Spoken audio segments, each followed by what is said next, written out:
As has been confirmed this week by the European Council, it is obvious the EU wants to make things as difficult as possible for the UK. See how it wants to control our fishing waters. How it wants to dictate whether we can move goods within our own country, ergo Northern Ireland, and if these should be subject to tariffs. Forgive my stubbornness over this, but we remain one United Kingdom and Parliament should decide how things happen in our country. They even want to decide how we should spend our own taxes in relation to state aid. All this idiocy isn't just about getting the best economic deal for the EU. It is about making an example of what happens to a member state that refuses to play any longer, one that wants to determine its own destiny. My contention is that the future of the EU is inevitably tied to its economic success, and things are not looking good on that front. It has become increasingly protectionist, an economically faltering customs bloc. The EU's share of world GDP has already declined to just 16% from 30% in 1980,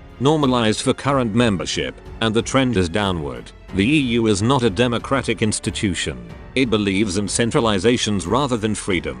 Its parliament is banned from creating legislation while the unelected executive imposes decisions, regulations and directives. Today the UK is at the forefront of the internet revolution and an entirely new pattern of economic power which has evolved since we joined the EU.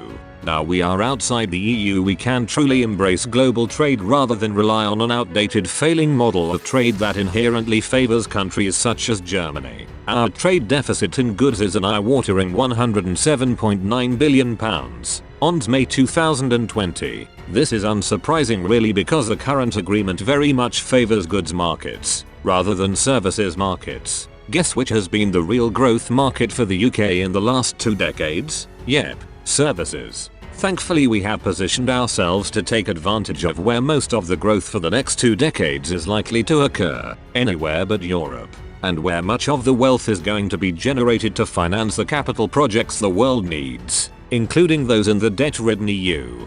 During these economically challenging times it leaves key members of the EU in a weak position. They do not have the ability to strike new, timely trade agreements to bolster their vital exporting businesses, which are key drivers for their economies. Take Italy. In Italy there is growing disapproval of the EU. In a recent survey 42% of respondents said they would leave the EU, up from 26% in 2018. BBC. This disapproval will be further fueled by a rising debt to GDP ratio which will rise to over 150%. There is no doubt their economy will be unable to return to growth if they do not have the flexibility to make substantial changes to their economy combined with the freedom to explore new markets. Italy currently has a UK trade surplus with the UK of £9.6 billion, July 2020. Therefore, it is in Italy's interests for a trade agreement to be reached. If the EU continues to block a future trade deal with the UK, it could fuel a catalyst for member states to start exploring bilateral agreements with the UK. Many challenges face Italy and other member states: the migrant crisis, rising debt and faltering economies, and with the EU turning its back on Italy during the latest crisis. Only 4% of Italians cited the EU as a most useful ally during the darkest days of the COVID crisis, according to The Guardian.